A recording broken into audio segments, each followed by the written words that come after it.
ទ្រព្យសម្បត្តិស្ដុកស្ដំណាស់គាត់នឹងបានចំឆ្កែ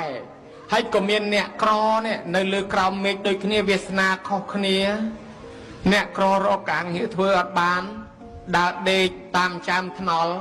មកដេកកលៀតលបងផ្ទះសេដ្ឋីនឹងអត់បាយច្រើនថ្ងៃចិត្តស្លាប់ប្រងដាច់ពោះស្រាប់តែកលេចឃើញគេយកបាយមកឲ្យឆ្កែស៊ីសិតតសាច់រាប់គីឡូក៏នឹកសំណោះអញហើយកើតជាមនុស្សអត់បាយហូបឲ្យឆ្កែគេនោះក៏មានវាសនាជាងអញមិនបានស៊ីសិតតសាច់ទាំងគីឡូក៏នឹកថាបើបើមិនជាជាតិក្រោយមានមែនអញកើតជាឆ្កែសេដ្ឋីនឹងក៏បានដែរវ៉ៃគ្រាន់តែនឹកក្នុងចិត្តថាមកប៉ុណ្ណឹងដាច់ខ្យល់ពេលហ្នឹងទៅដល់ដាច់ខ្យល់ទៅកើតជាកូនឆ្កែនឹងមែនយល់មើលគេណាទៅកើតជាកូនឆ្កែផ្ទះនឹងមែនប៉ុន្តែកូនឆ្កែនេះវាដឹងជាតិណោះវាចេះធ្វើបន់វាចេះនាំផ្លូវលោកវាចេះអីដល់ទីបំផុតស្លាប់ពីឆ្កែទៅបានទៅកើតក្នុងឋានសួគ៌វិញអញ្ចឹងមិនថាអារម្មណ៍ជាប់ជំពាក់វិទាញអញ្ចឹង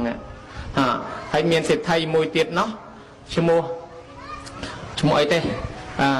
ដល់គាត់ឃើញលោកបិណ្ឌគាត់តែងតែជេរលោករហូតជេរលោកជេរព្រះជេរលោកជេរព្រះហាមកូនមិនឲ្យធ្វើបន់មិនឲ្យធ្វើទានដល់ពេលគាត់ស្លាប់ទៅគាត់កើតជាកូនឆ្កែនៅក្រោមផ្ទះនឹងដែរដល់កើតជាឆ្កែទៅគាត់នៅតែមានគំនិតថាគាត់ជាម្ចាស់ផ្ទះគាត់ជាម្ចាស់ទ្រព្យសម្បត្តិហើយដល់ឃើញលោកមកបិណ្ឌឆ្កែនឹងមកព្រុសរហូតឆ្កែនឹងឃើញព្រះក៏ព្រុសដែរហើយញោមចំណាំមើលបើឆ្កែផ្ទះណាដាក់បាតលោកឆ្កែអត់ព្រុសលោកទេណាញោមវាដឹងថាម្ចាស់វាគោរពអីដល់ម្ចាស់វាមិនគោរពឆ្កែនឹងវាក៏មិនគោរពលោកដែរដល់ពេលព្រះអង្គមកបិណ្ឌបាតឆ្កែនឹងវាព្រុសព្រះជេរព្រះអង្គក៏និយាយដាក់ឆ្កែនឹងថាណែលោកសេដ្ឋី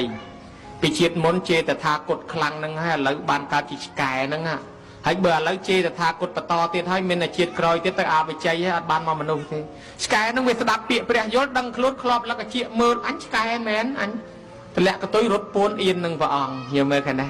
ចឹងបានថាដំណើរនៃជីវិតមនុស្សស្លាប់ទៅត្រូវការកើតវិញជារឿងធម្មតាអញ្ចឹងបានអនន្តសេដ្ឋីពីសម័យព្រះញោមព្រះអង្គផ្សាយសាសនាដំបូងនៅរាជក្រឹសហើយដល់ព្រះអង្គមកផ្សាយនៅសាវត្ថីមនុស្សជឿលឿនណាស់តាមពិតមនុស្សនៅសាវត្ថីគេកាន់សាសនាព្រាហ្មណ៍ពេញប្រទេសទាំងអស់ស្រាប់តែព្រះអង្គមកផ្សាយមនុស្សបែបពីព្រាហ្មណ៍មនុស្សបែបពីលទ្ធិគ្រូ6មកជួបព្រះអង្គព្រឹបមកពីមានភ័ស្តុតាងមួយមានភ័ស្តុតាងច្រើនក្នុងបណ្ដាភ័ស្តុតាងច្រើននោះមានភ័ស្តុតាងមួយច្បាស់ជាងគេ